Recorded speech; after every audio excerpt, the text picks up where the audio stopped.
What's going on today, everybody? Today we're going to be talking about the OEM bypass valve on the STI. You know, I've been getting some questions but comments as to why didn't I upgrade my bypass valve when I did all my mods here. And you know, with the ones that are available, I think Cobb and Grimspeed has one out now available, and a few others. One thing about me personally is that I'm of the type that if it's not broke, don't fix it. Now, that kind of tongue-in-cheek style of I spent all kinds of money on modifications, and that's one thing I didn't change, so why didn't I change that? Well, truth beknownst, you know, just some history on the car is, you know, it's 390 wheel horsepower, Cobb 20G, peak boost sits around 24 pounds and then tapers from there. You know, if you do any type of research on these cars, you'll quickly find out that the OEM STI bypass valve can be used on cars that have made 450, 500 wheel horsepower in the past. The STI OEM bypass valve is actually pretty robust for an OEM part.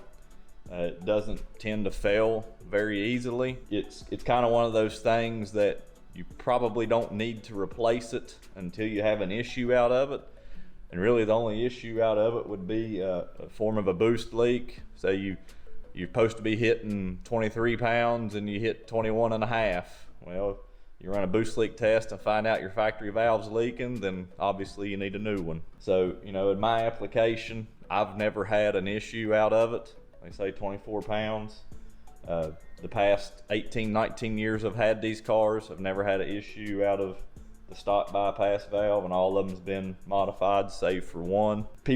I think sometimes people just like to buy things just to buy things, just to say they have bought them. And you know, this video is aimed at trying to save a couple $100 for those people who are on the fence about, do I really need one or do I not really need one style. And you know, that's what, in my opinion, I don't really think this needs to be changed out until you go, you know, like with a big Subaru build, you know. But at that point, you're probably going to run a vent to atmosphere blow off valve and be on a speed density tune. So it really doesn't matter at that point. I mean, you'll be 30, 40 pound range on a good day type of deal.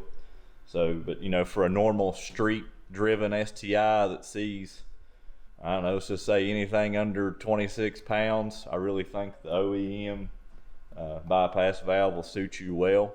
Like I say, until it does become an issue. Then if it does become an issue, then you go and buy a new one at that point, whatever valve you so choose. In my honest opinion, the recommendation I would make if I was going to buy an aftermarket bypass valve would probably be the Grimspeed one. In my opinion, it just looks to be pretty well built. Grimspeed products overall are, you know, pretty stout, pretty well built. So, but you know, just a little video out here to try to save somebody some money if they're on the fence of whether or not they need to upgrade their bypass valve on their STI. So hopefully it helps you all out, maybe save somebody a dollar or two. And if you like the video, please leave a like. We'll catch you in the next one.